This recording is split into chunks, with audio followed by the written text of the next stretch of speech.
I am tearing up. I just about screamed right now, and I'm not even there. Now that's inspirational, Natalie. I feel inspired today. I could be here for another hour. And then I was talking to my class. There were only 2 of us, and the other guy was in the hospital. So here I am. And I always go, he winds up homeless on the street. It's my fault. Yeah, now you sound like my wife. And you can get off. I don't know. Call it Google. Or call it Google. Yeah. Control. Alexa, how does he get across? Paul, I cut you off earlier. What were you going to say? What? Dang it! Don't do that to me, Paul. Don't do that to me, man. I don't know what got into my head, but I thought this thought, if I'm working year round, I might as well get paid year round. Sweet Talk is a weekly 20-minute podcast brought to you by the Continuing Education and Workforce Training Division of Idaho State University's College of Technology. Find us on Apple Podcasts, Spotify, and SoundCloud, and subscribe today. Now, it's time to get started with Sweet Talk. Hello, everyone. Welcome back to Sweet Talk, our weekly podcast here at Idaho State University's Continuing Education and Workforce Training. I am, as always, your host, Paul Dickey, the coordinator of the apprenticeship program here at Sweet. And as always, joining me is Angie Wilhelm, our marketing person here. Angie, how are you doing today? I'm doing quite well. It's nice to be back on a Monday after a 4-day break. How are you doing, Paul? I'm doing great. Hi. And that's the thing is people who are listening to this might not know, we just got back from the Thanksgiving break. I took a long break and I'm coming back all refreshed and bright-eyed and bushy-tailed. What does that even mean? Bright-eyed, bushy-tailed. You hear that and it makes no sense. So Angie, how was your break? What did you do? Did you do anything? I cooked Thanksgiving dinner for myself and my significant other, and then I'm renovating my basement, so I did a little bit of work on my basement apartment. That does not How sound about like you? fun. I did nothing. I had Thanksgiving dinner and did nothing. It was amazing. It was like one of the best breaks ever. So today we have a wide range of guests with us today, don't we, Angie? I'm so excited for all of our guests today. Today we are talking about an apprenticeship event that will be going on at Pocatello High School. And joining us, we have Amber Hall and Jennifer Newsom from Pocatello High School, as well as Jessica Woodland and Dylan Young from Century High School, and Alice Rowe from Highland High School. I'm so excited to have them all. Can each of you introduce yourselves and tell us a little about yourself? Sure. My name's I'm Amber Hall. I'm a college and career advisor here at Pocatello High School. I'm Jennifer Newsom, and I also a college and career advisor here at Pocatello High School, and I've been here this is my 6th year in this position. Wow. Nice. I'm Jessica Woodland. I'm a college and career advisor at Century High School. I've been here for about 2 years, and it's been a blast. I love my kids. That's why I do it. Excellent. Hi, I'm Dylan Young. I'm a college career advisor too at Century High School. I'm a little bit newer to this. I was a police officer before and a lieutenant in the Army, so I'm here now. Wow. I think we need a podcast just on Dylan. Yeah. He's an interesting guy. Yeah. All right. And I'm Alice Rowe, and I work at Highland High School as a CCA. And this is my first year here, at Highland, but I was at the middle schools, Irving and Franklin, for the past 2 years. Oh, wow. That must be quite a change going from little kids to high school kids. Yeah, but it's fun. It's fun. Wow. Excellent. Excellent. So today we are all talking about something that a lot of high schools don't talk about, especially in the last couple of decades, apprenticeship programs. Isn't that right, Amber? Yes, we are planning an apprenticeship. We're calling it an apprenticeship plus night because we're looking to kind of expose students in school district 25 to more opportunities, different career opportunities for after high school.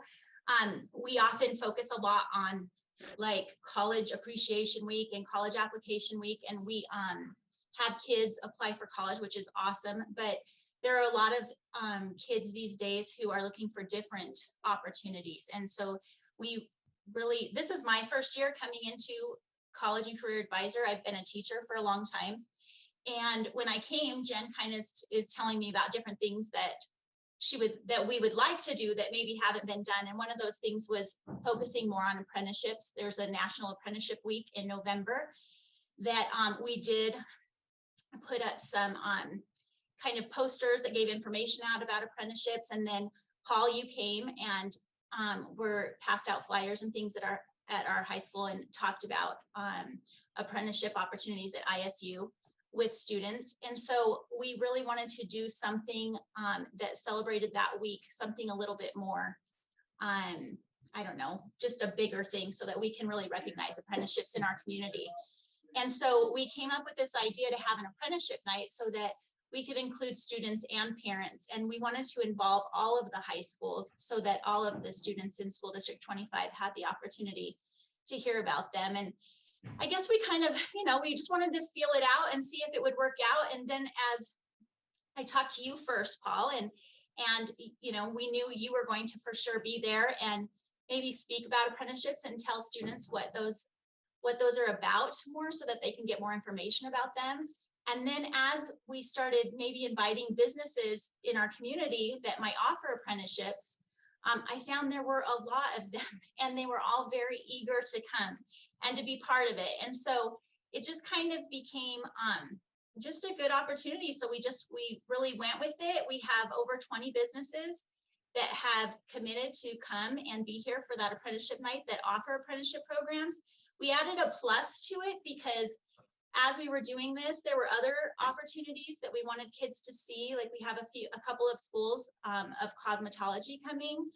We also have Dylan added the military. I'll let him talk about that, but just other opportunities so that kids can come and see what's out there for them. Because, and even if they still have decided to go to a 4-year university or go on to college after this, that's great. But I think it's important that students, and this is 9th through 12th grade, not just 12th graders, but that they can kind of see what their options are. And I think this is something that maybe hasn't had a spotlight, and it should, because we were just at a conference and they were talking about the number of students who go on to college right after high school. And as an educator, I was kind of shocked at the percentage. I believe it was less than half in Idaho, this was.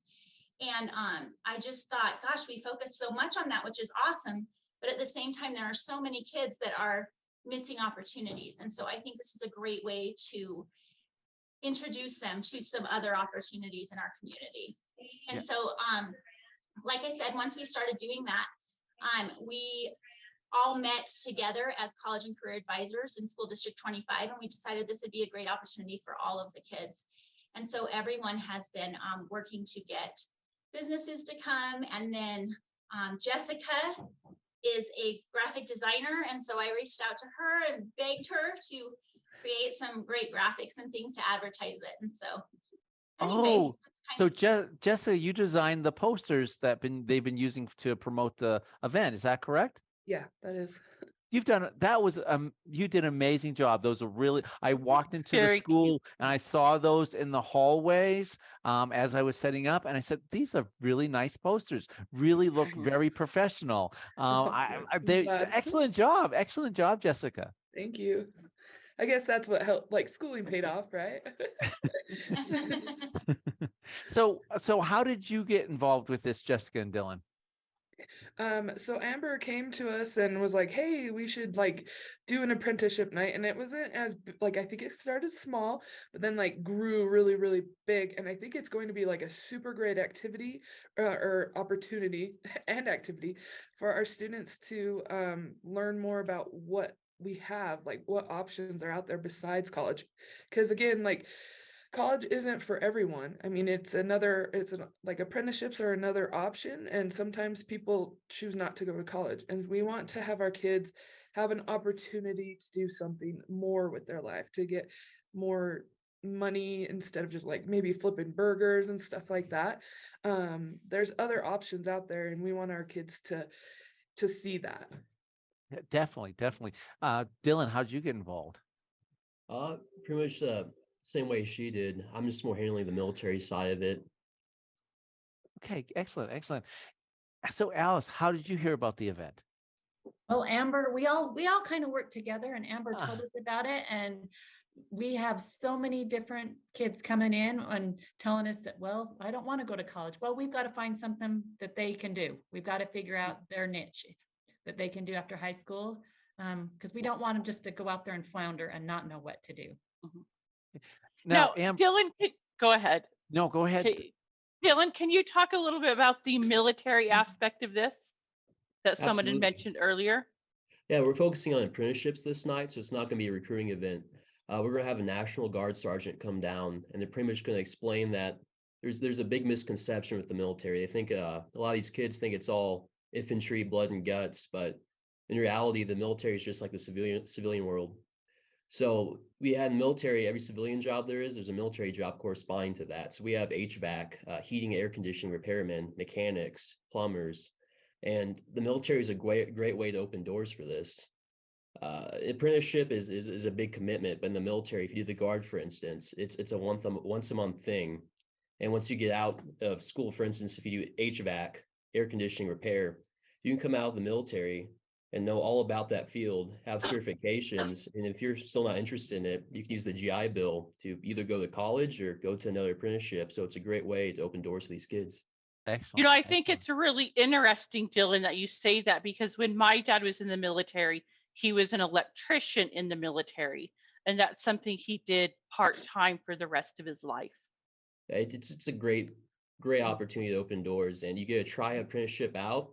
If you're really interested in it, you already know all about it. You have most of the credits done. Then you can go in the civilian world, take the test, and be certified.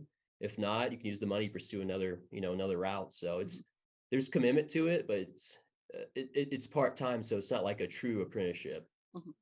So I'm really kind of interested in if any of you had any experiences with knowledge of apprenticeships before, or is this like Amber, you said that Jennifer initially approached you with this apprenticeship idea.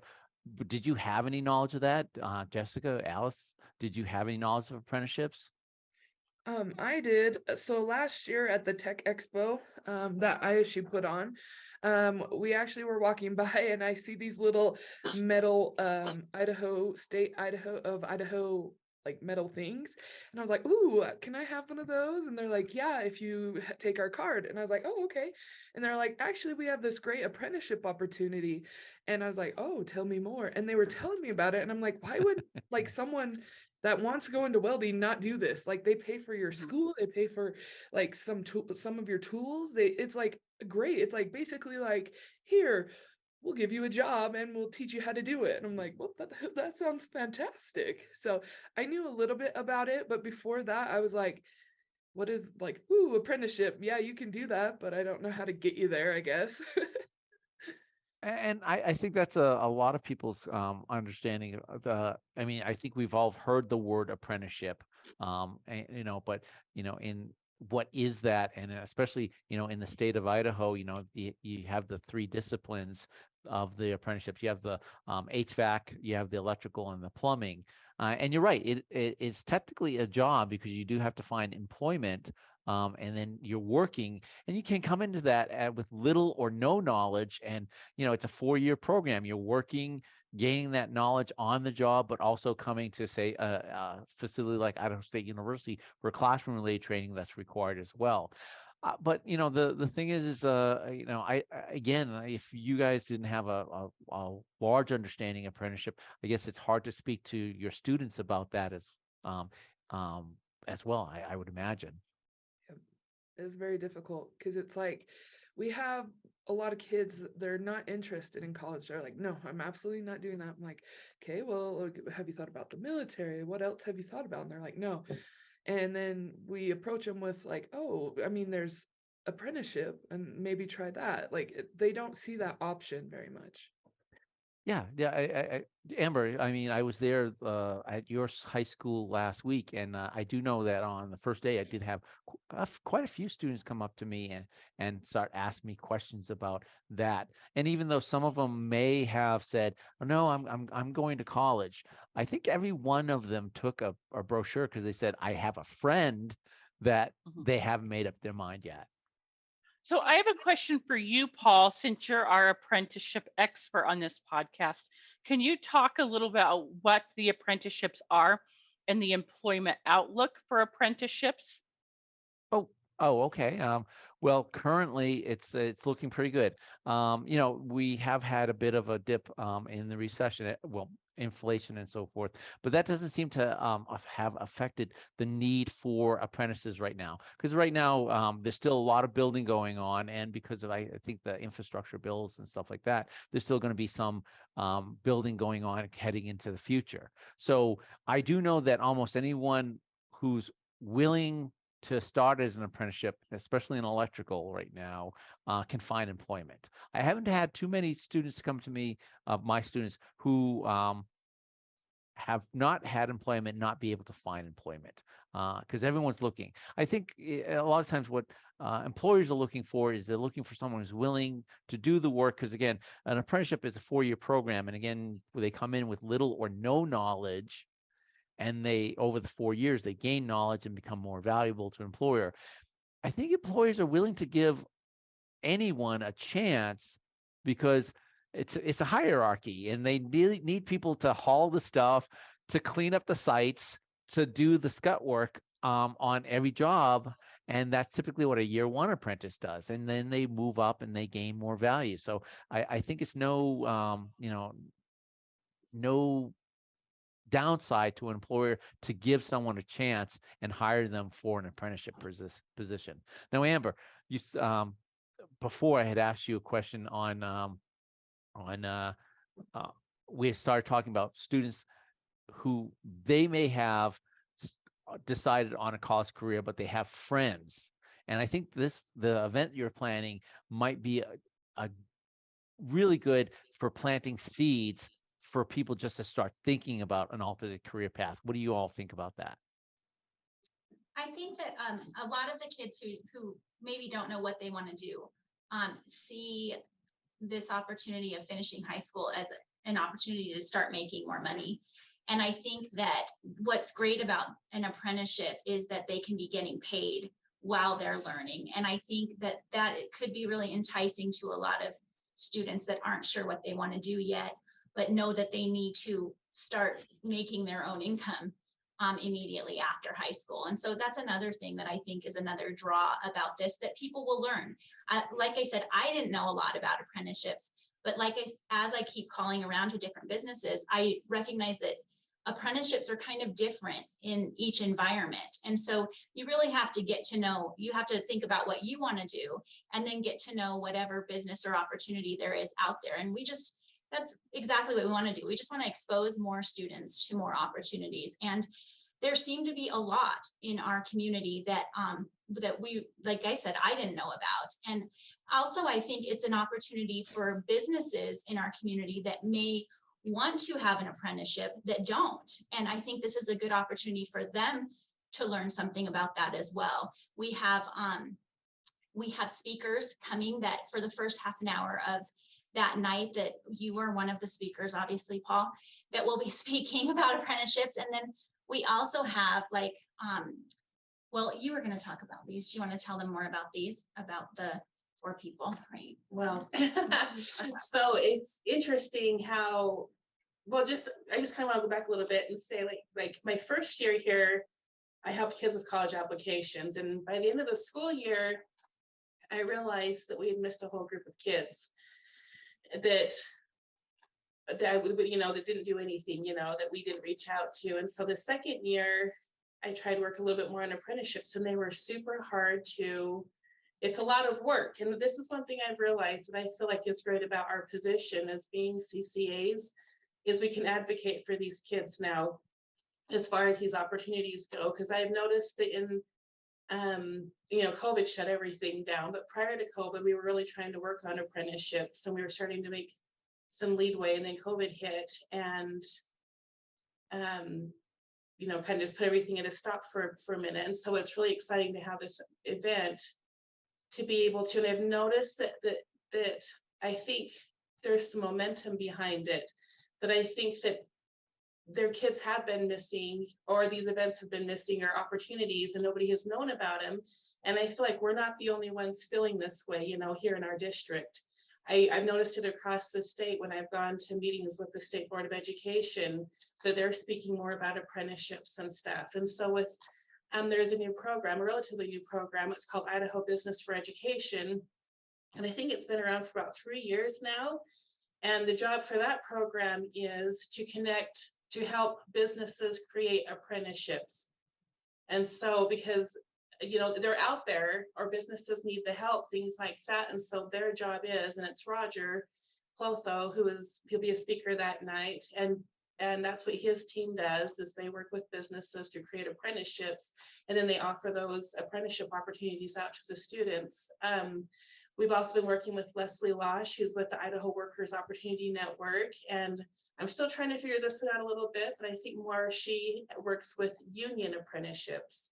And so there's just such a wide variety that it's a great opportunity for us to kind of, I think, do like the legwork on it, to be able to simplify and help these kiddos out a little bit more. And then we've also learned about funding, through Launch and Equus, that helps pay for these things. And so it's been great for us to be able to learn more and more about it. And now we can be better representatives and advocates for the apprenticeships, and advocates for the kids, to hopefully bridge that gap that I've seen since I've been here. I'm really excited about it this year.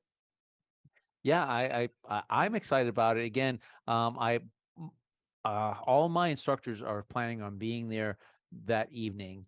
And they are so excited because they recognize that this is the apprenticeship programs themselves are typically, undervalued or not recognized enough. And they're just thrilled that you're having this event, and willing to, create more awareness for apprenticeship programs. Now, I heard the timer go off, but I really want to ask a couple more questions of Alice and Jessica and Dylan before we head out. Alice, I know you're planning on being at that event. Are you bringing kids to the event, or how are you promoting it at your school? Oh, well, we put posters up, and I'm having you come tomorrow at noon to to share it with it. And then I'm going to just pass out flyers to all of the students, try to get them to all the English classes so that the kids know about the event. So. Okay. So Jessica, Dylan, how are you promoting the event, and are you bringing kids, or how are you promoting the event? We're hanging up the posters as well, passing out flyers on Instagram, Facebook. We're going to announce it in our announcements that we do. I will scream it at the children. I'm like, just kidding. I don't. No, we'll get the students there. So Amber, the event is open to the public, correct? And you've invited a lot of employers in the area as well to be there. I'm speaking now. If someone was interested in going to the event from the public, how would they reach out to you? It would be best to email me. My email address it's Hallam. It's HALLAM @sd25.us, or they could call any one of the high schools and ask for the college and career advisors there and get information from them. Excellent. So I want to thank you all for coming on today. Again, 20 minutes just does not seem enough time for everything that we need to know, but I do appreciate you being here, and I so much appreciate all of you for recognizing apprenticeships and seeing the value that they have for a career path for the students who are coming out of high school, and also helping plant seeds for the students that are just right now, maybe even just getting an idea of what they might want to do for their future. Again, I really appreciate the work that you do in helping sculpt these kids and try to help them create that some sort of career path for their future. It's again, I don't think career counselors get enough recognition because, again, you're there for students that, are, to help them decide what they want to do for the rest of their lives. That's such a gigantic responsibility. And I do appreciate it. Angie, as always, I appreciate you being here. I'm so excited to be here. I feel like I knew a little bit more than the average person because of my dad's past careers, but I think what Paul and all of you do is amazing. Apprenticeships, I consider it college. I do, because you're still gaining a skill post-secondary education. You're gaining that skill.